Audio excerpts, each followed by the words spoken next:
Welcome back, folks, to Ask the Haberdashery. I'm Tony Wray. I'll be your host for the next few minutes. Let's get right into the questions that we received this week. The first one comes from Nathan Arnett of Turning Ground. I'm sure you guys have heard the band Turning Ground.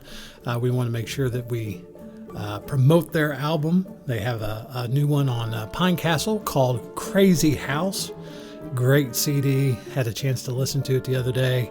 You want to make sure you check it out on iTunes or Google Play or whatever you may have. Nathan writes in, which, hey man, good to see you. I'm not really seeing you, but good to hear from you. Nathan writes in, he says, do you feel like bluegrass is holding on to its roots? And also, do you think progressive bluegrass is helping by bringing in a new generation of listeners? I believe you have several different bands out there that are holding on to the roots of bluegrass and where it come from. Myself personally, being more of a progressive player, I really enjoyed listening to Newgrass Revival, of course Tony Rice Unit, and Sam Bush Band. I mean, all these different folks. I really enjoyed listening to that. But as I get older, I start to look back and see exactly where this come from, where it all stems from. And I've started out progressive, but I've recently, through the years myself, started diving into listening to more traditional and more the roots of bluegrass than anything. So as far as your question here, do you think progressive bluegrass is helping by bringing in a new generation of listener? I absolutely think so.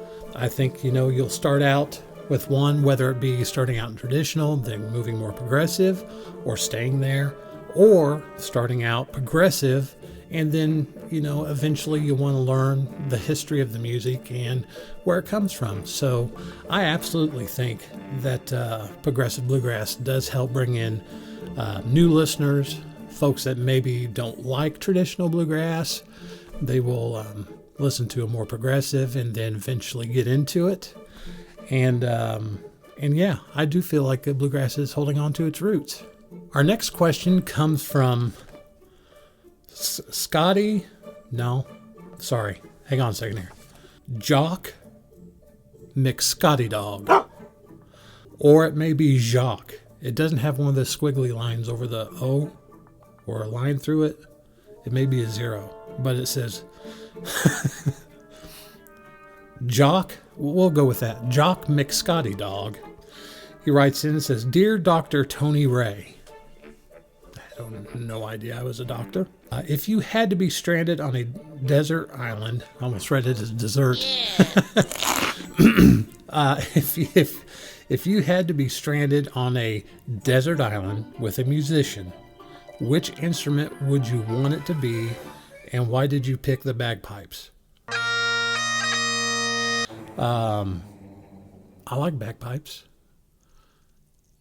I probably wouldn't pick them, but being that you're Scotty McDog, I'll go with it and say yeah, bagpipes would be good to a certain point. It is kind of cool to listen to them. Okay, folks, that does it for Ask the Haberdashery. Please make sure you write in.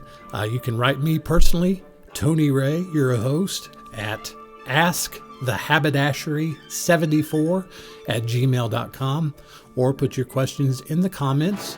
Whatever platform you may be watching this on, whether it's YouTube, hit subscribe and like, or if you're on the Facebook, get on there, follow us, friend us, and give us a big thumbs up.